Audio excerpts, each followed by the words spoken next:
Hello students, in this video we will start off with properties of alkyl halides, that is halogen derivatives. Okay, now whenever we will discuss properties, basically there are two types of properties which are important for us.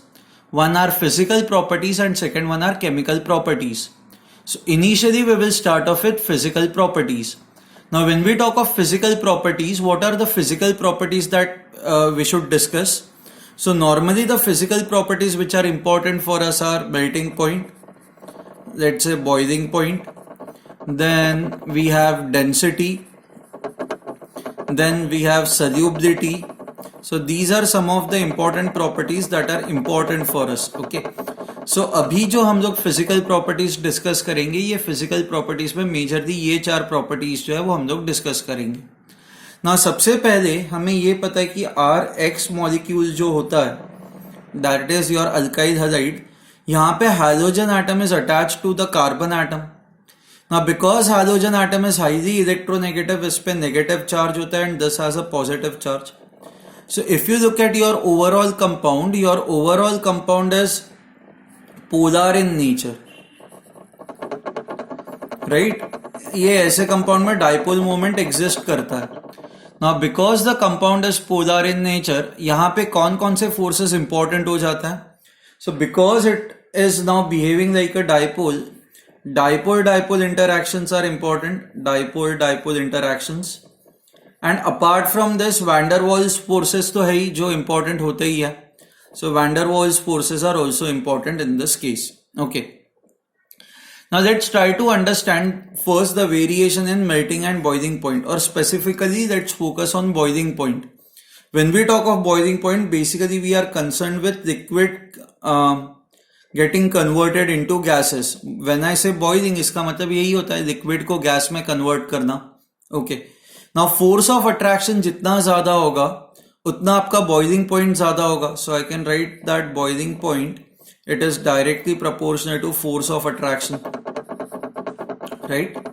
Boiling point is directly proportional to the force of attraction.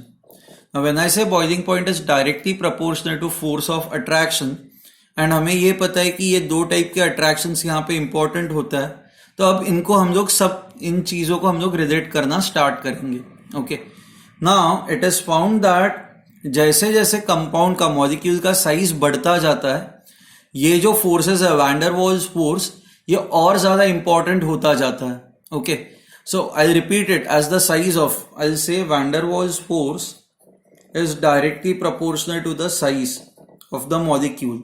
Okay, इसलिए if you have to compare RI, RBr and RCl, तीनों में आपका ये alkyl group same है, बस जो differ कर रहा है that is your hydrogen atom. Now iodine size में सबसे ज्यादा होता है, सबसे बड़ा होता है. सिर्फ iodine is biggest in size, iodine के केस में वैन डर वाल्स फोर्स सबसे ज्यादा होगा, and because your van der Waals force would be maximum, your boiling point will also be maximum. So I will say alkyl iodides have a greater boiling point as compared to alkyl bromides, and they have a greater boiling point as compared to alkyl chlorides. Okay. अच्छा, उसके बाद अगर जो आपको ये देखना है कि मान लो लेट्स से आपको ये कंपेयर करना है CH3Cl, C2H5Cl एंड तीसरा है लेट्स से C3H7Cl. ना तीनों केसेस में अगर जो आप देखते हो तो तीनों केसेस में हाइड्रोजन एटम हमारा सेम है, but what is changing is basically your alkyl group. ना हम लोगों ने कहा था ये जो वैन डर वाल्स फोर्स होता है it is directly proportional to size.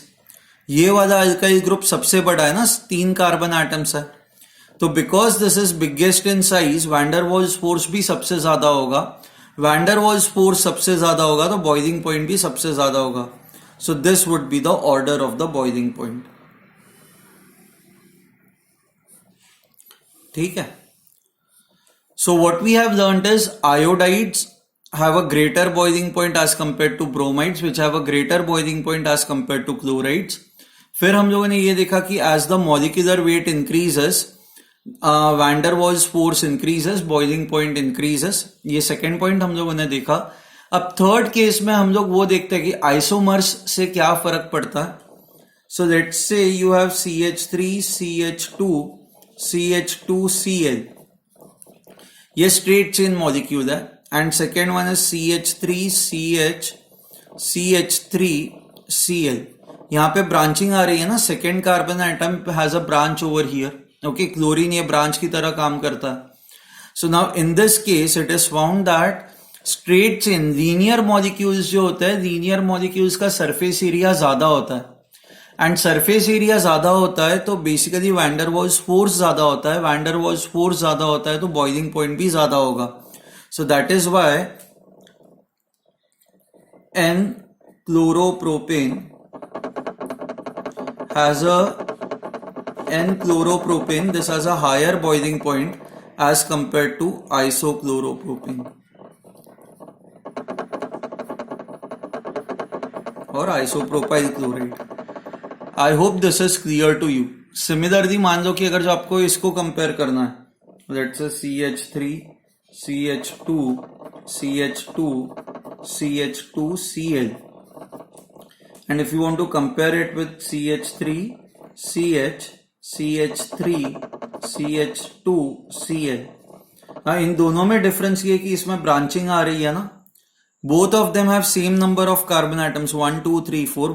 They also have same number of hydrogen atoms. फर्क ब्रांचिंग में आ रही है. अब हमें ये पता है ब्रांचिंग की वजह से बॉइलिंग पॉइंट जो है वो कम हो जाता है. So this will have a low boiling point and this will have a high boiling point. So now I can, if I have to summarize this, I can say this. Boiling point जो होता है, boiling point it is directly proportional to molecular weight and it is inversely proportional to branching. Branching जितनी कम है उतना आपका boiling point जो है वो ज्यादा होगा. Boiling point basically only depends upon your force of attraction. Okay. Now when we talk of melting point,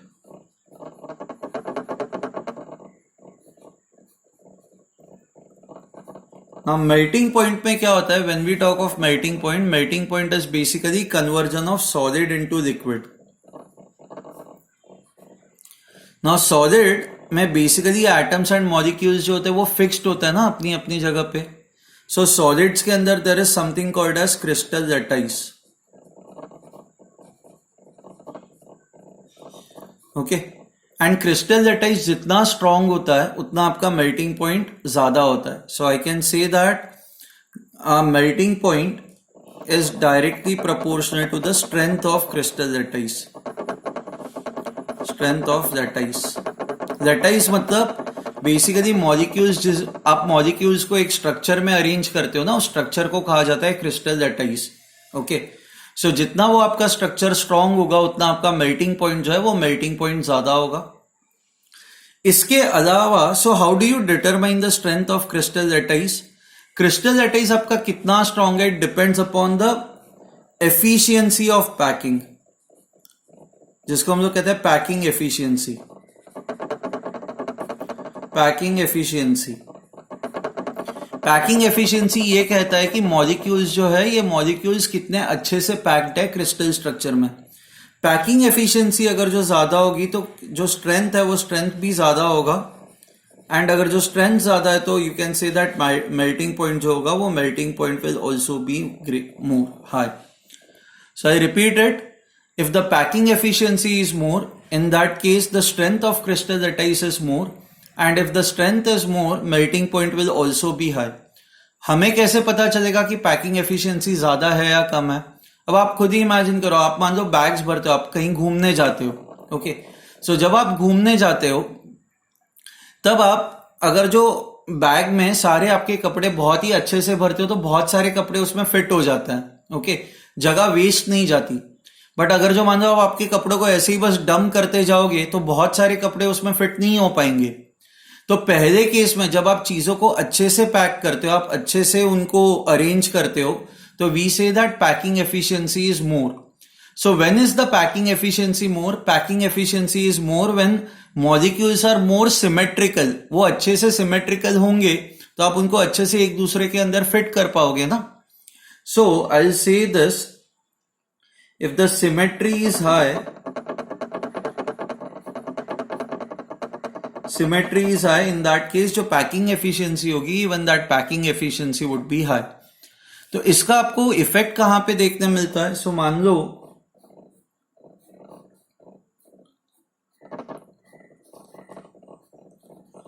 ये है पी डाइक्लोरोबेंजीन, पी डाइक्लोरोबेंजीन। अब मान लो ये जो डाइक्लोरोबेंजीन के 3 आइसोमर्स है, यहाँ पे दोनों पैरा पोजीशन में है, यहाँ पे ये मेटा पोजीशन में एंड यहाँ पे ये ऑर्थो पोजीशन में है, और आपको बताना है कि मेल्टिंग पॉइंट किसका सबसे ज्यादा है। मेल्टिंग पॉइंट हमें पता है कि जहां पे सिमेट्री सबसे ज्यादा होती है वहां पे मेल्टिंग पॉइंट सबसे ज्यादा होता है। Now this is most symmetrical ना, ये सबसे ज्यादा सिमेट्रिकल है, so this will have the highest melting point. ठीक है, so I repeat this, melting point जो होता है वो पैकिंग एफिशिएंसी पे डिपेंड करता है। बॉइलिंग पॉइंट जो होता है वो फोर्स ऑफ अट्रैक्शन पे डिपेंड करता है। अब यहां पे अगर जो आपको डिसाइड करना है कि बॉइलिंग पॉइंट सबसे ज्यादा किसका होगा, तो यहां पे आप कैसे डिसाइड करोगे कि बॉइलिंग पॉइंट सबसे ज्यादा किसका होगा? यहां पे if you see the dipole moment, dipole moment कैसे होंगे? जो भी ज्यादा इलेक्ट्रोनेगेटिव एटम होता है, डाइपोल मोमेंट जो होता है वो उसकी तरफ होता है। तो यहां पे ये क्लोरीन के वजह से डाइपोल मोमेंट ये डायरेक्शन में होगा, ये क्लोरीन के वजह से डाइपोल मोमेंट ये डायरेक्शन में होगा। इवेंचुअली ये दो डाइपोल मोमेंट्स कैंसल आउट करेंगे एंड ये जो मॉलिक्यूल होगा ये नॉन पोलर होगा। ठीक है, अब आप यहां पे जाओ, आप जैसे ही यहां पे जाओगे what you would find is कि यहां पे ये जो डाइपोल मोमेंट है वो ये डायरेक्शन में, ये डाइपोल मोमेंट ये डायरेक्शन में, इन दोनों का रिजल्टेंट जो होगा वो ये डायरेक्शन में होगा। एंड सिमिलरली यहाँ पे one is in this direction, second one is in this direction, so resultant dipole moment would be in this direction. Okay, now यहाँ पे ये जो दो डाइपोल मोमेंट्स है इनके बीच का एंगल 60 डिग्रीज है। एंगल जितना कम हो रिजल्टेंट उतना आपका ज्यादा होता है, वेक्टर्स में हमने पढ़ा है। So in this case dipole moment is highest, dipole moment it is highest, and because your dipole moment is highest in this case, I'll say that this will have the highest boiling point, highest boiling point, and this should have the lowest boiling point.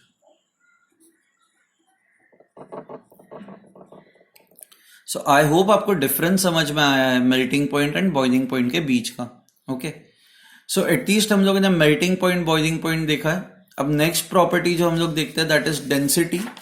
So when we talk of density it is found that alkyl bromides and iodides जो है इनकी density, so RBr and RCl इनकी जो density है that is greater than, नहीं RCl नहीं sorry, Ri and RBr इनकी density it is greater than H2O।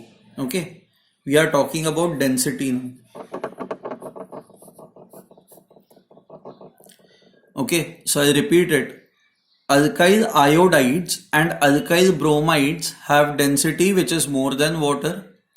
अच्छा, alkyl chlorides जो होता है इनकी डेंसिटी जो होती है it is less than water, पानी से कम होती है। बट अगर जो आपके पास ऐसे कि एक से ज्यादा क्लोरीन एटम्स है, if you have more than one chlorine atom, जैसे if you have a compound which is of this type CH2 CH2 ClCl, okay, so ये डाइक्लोरो डेरिवेटिव है ना।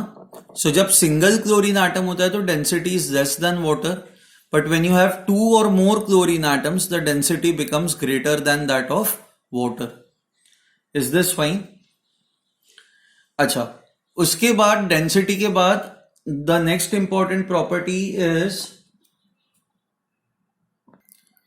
सल्यूबिलिटी।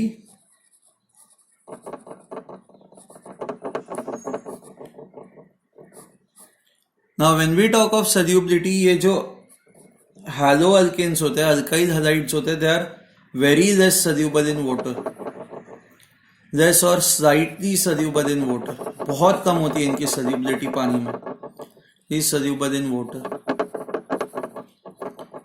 and but they are easily soluble in organic solvents. Soluble in organic solvents.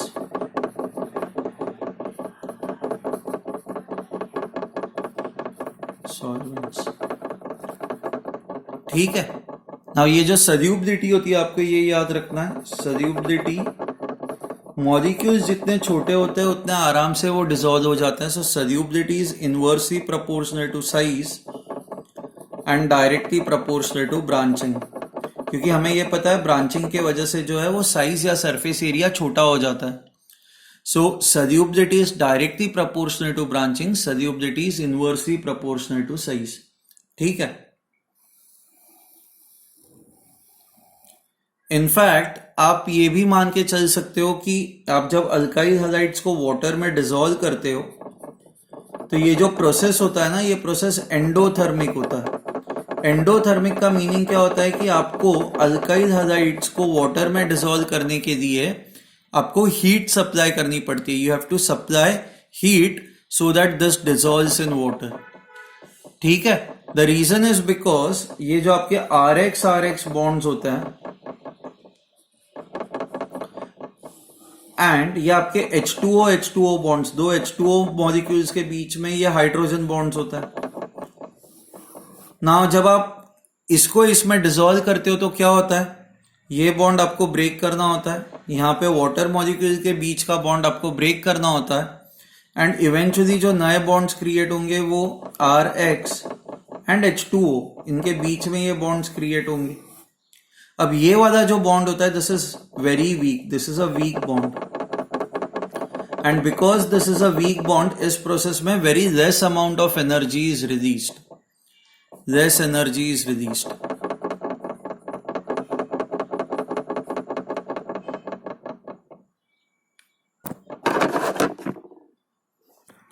So because very less amount of energy is released यहां से, तो यहां पे जो bond break करने के लिए आपको एनर्जी लगती है वो कंपेंसेट नहीं हो पाती. एंड बिकॉज ये कंपेंसेट नहीं हो पाती, ओवरऑल इस प्रोसेस में energy is required. So that is why it becomes your endothermic process और एंडोथर्मिक रिएक्शन. ठीक है. So these are some of the physical properties. अब हम लोग स्टार्ट करेंगे something called as chemical properties. Now when I say chemical properties का meaning क्या होता है? केमिकल प्रॉपर्टीज का मीनिंग ये होता है कि अल्काइल हैलाइड्स हमें किस तरह के रिएक्शंस दिखाते हैं. Chemical properties. Okay. Now basically there are two types of reactions which are very very important for us. One is your substitution reaction and second one is elimination reaction. Substitution and elimination reaction. Now ये जो substitution reaction होता है it is nucleophilic substitution reaction. Okay. Now इस lecture में मैं दोनों reactions के बारे में आपको एक बहुत ही बेसिक सी आइडिया दे देता हूं, फिर नेक्स्ट लेक्चर में हम लोग और इनके डिटेल में जाएंगे. Now substitution reaction क्या होता है? Nucleophilic substitution reaction. So I'll give the heading substitution reaction.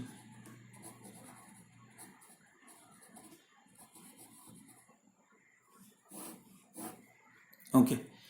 Now when I say substitution reaction का मीनिंग ये होता है कि X is replaced by some other group and that some other group is a nucleophile.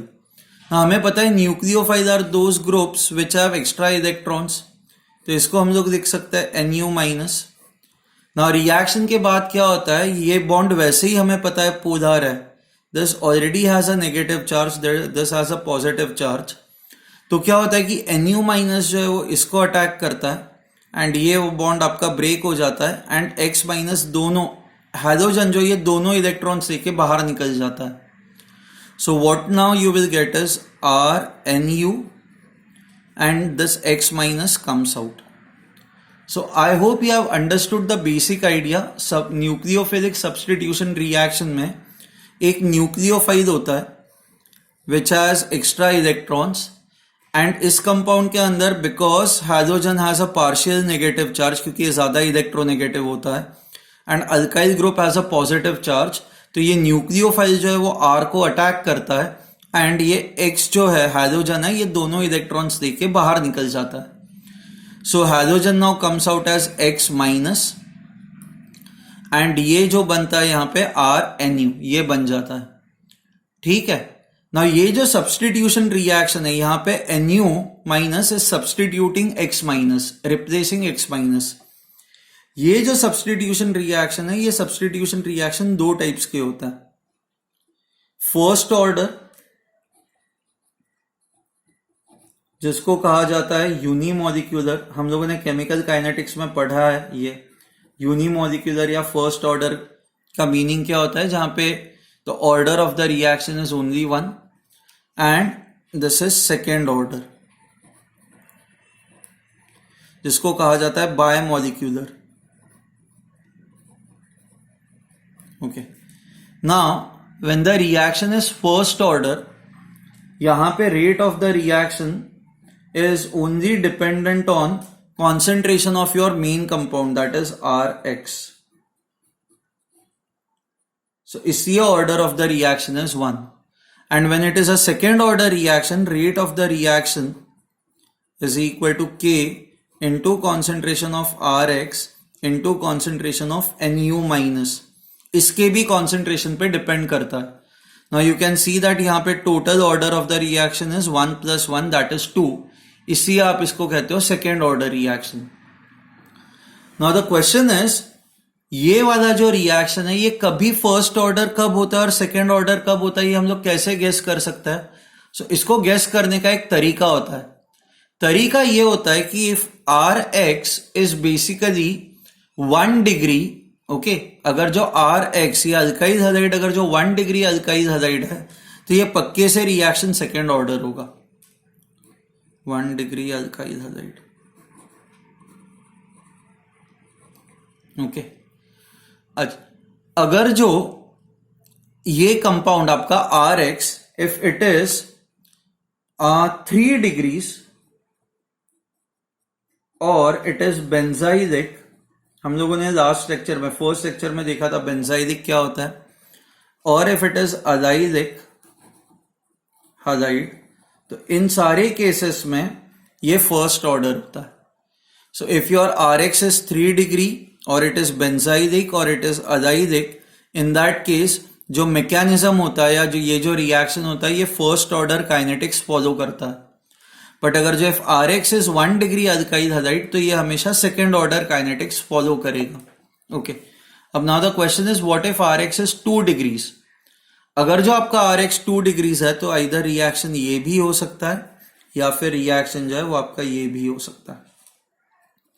Okay, अब और कौन कौन से फैक्टर्स है जो ये इन चीजों को अफेक्ट कर सकता है? सो एक फैक्टर जो बहुत इंपॉर्टेंट है, that is solvent.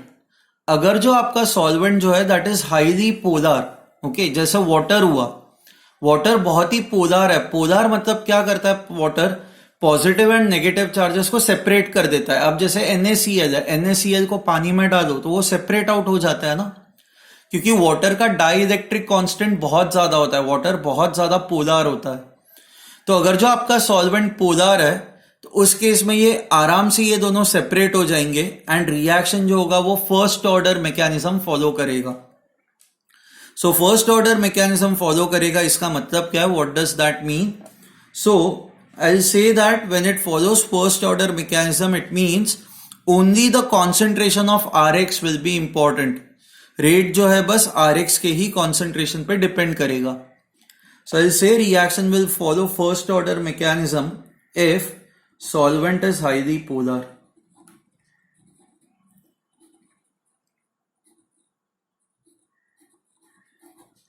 He polar.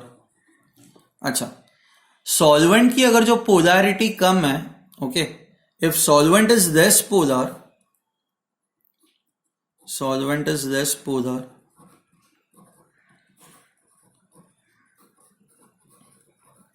तो ये सेकेंड ऑर्डर काइनेटिक्स फॉलो होगा।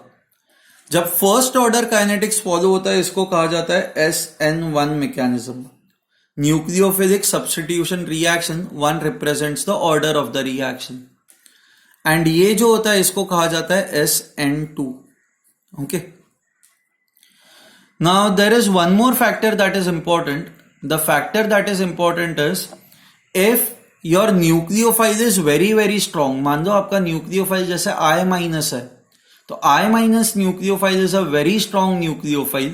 Now when it is a very strong nucleophile, जो reaction होगा वो हमेशा SN2 mechanism follow करेगा. So I write this if the nucleophile is strong for strong nucleophiles.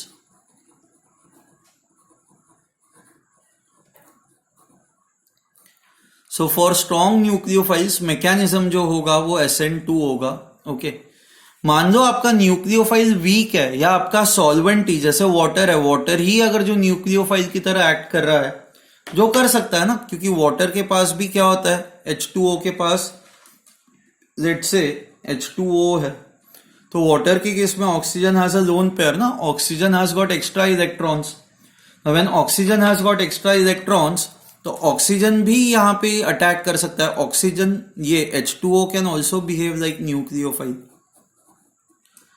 So you have to remember this. If the solvent is also behaving like nucleophile, solvent ही अगर जो आपका nucleophile की तरह act कर रहा है, तो रिएक्शन जो होगा वो SN1 होगा. Right, solvent is nucleophile.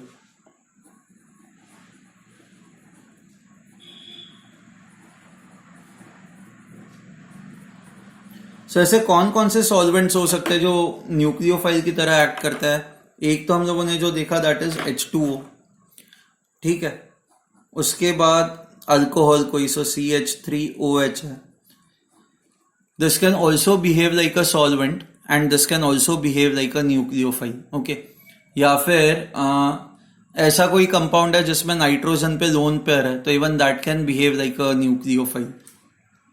So आपको ये याद रखना है कि अगर जो किसी भी एटम पे ऐसी लोन पेयर है, तो it can behave like a nucleophile and they can also behave like solvents. So अगर जो ऐसा कुछ है कि सॉल्वेंट ही न्यूक्लियोफाइल है, तो उस केस में मैकेनिज्म जो फॉलो होगा that is first order. Okay, but मान लो कि न्यूक्लियोफाइल आपका अलग ही है कोई and it is very very strong, जैसे CH3 है. Let me write few nucleophiles over here which are very strong. CH3O minus, या फिर OH माइनस, या फिर I minus. These are very strong nucleophiles and because these are very strong nucleophiles, इनके presence में normally SN2 mechanism होता है. Is this fine? Okay, ये कुछ पॉइंट्स जो हम लोगों ने लिखे हुए हैं, these are very very important. Okay, next video में हम लोग वो भी कवर करेंगे कि SN1 क्या होता है एंड SN2 डिटेल में हम लोग देखेंगे. Is this fine? In points को प्लीज आप याद रखना. चाहिए तो ये सेक्शन को आप वापस बार बार देखना ताकि आपको ये चीजें समझ में आ जाए. ये तो हम लोगों ने सब्स्टिट्यूशन रिएक्शन को बहुत ही शॉर्ट में देखा है कि क्या होता है सब्स्टिट्यूशन रिएक्शन, एक बेसिक आइडिया थी. वैसे ही हमारा एलिमिनेशन रिएक्शन होता है जो अब हम लोग देखेंगे. What is our elimination reaction? Okay, now elimination reaction can also be classified into two types, first order and second order. Now elimination reaction होता क्या है? एलिमिनेशन मतलब आप कुछ तो हटाते हो, उसको हम लोग कहते हैं एलिमिनेशन.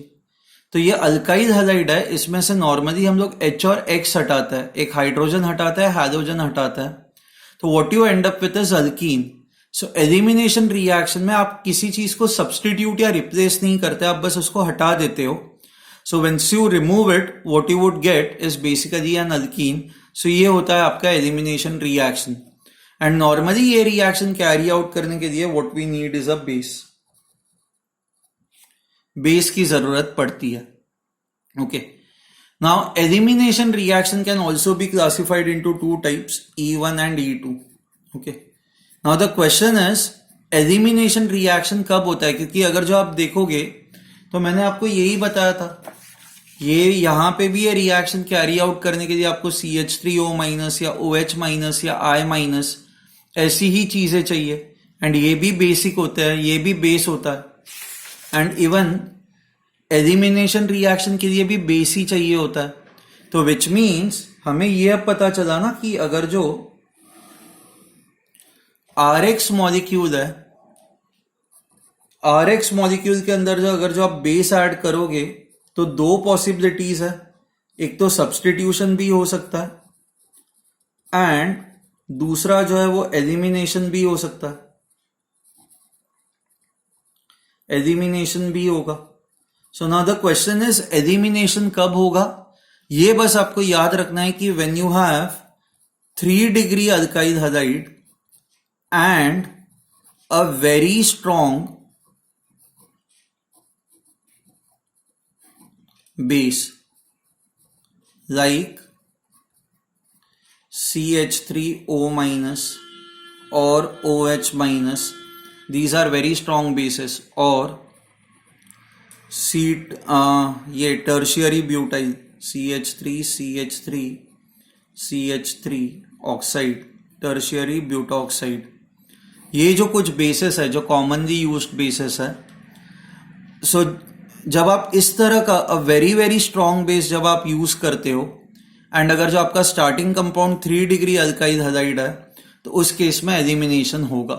ओके, उस केस में फिर सब्स्टिट्यूशन रिएक्शन नहीं होगा, उस केस में जो भी आपका रिएक्शन होगा that will be elimination reaction. In fact you have to remember this, अगर जो आप ये कंपाउंड यूज करते हो, ओके, एंड इसके साथ आप मान लो 1 डिग्री अल्काइल हैलाइड भी यूज करते हो,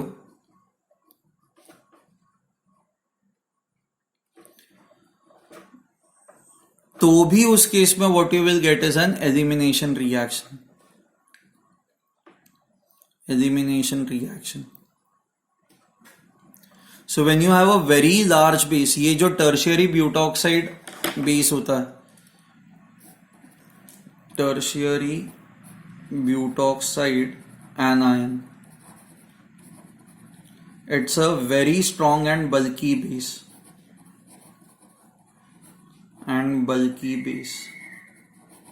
so जब इस तरह का बेस होता है very strong and bulky base, तो आपको ये याद रखना है कि what you would get is basically elimination reaction. ठीक है, उस केस में ये एलिमिनेशन रिएक्शन होगा।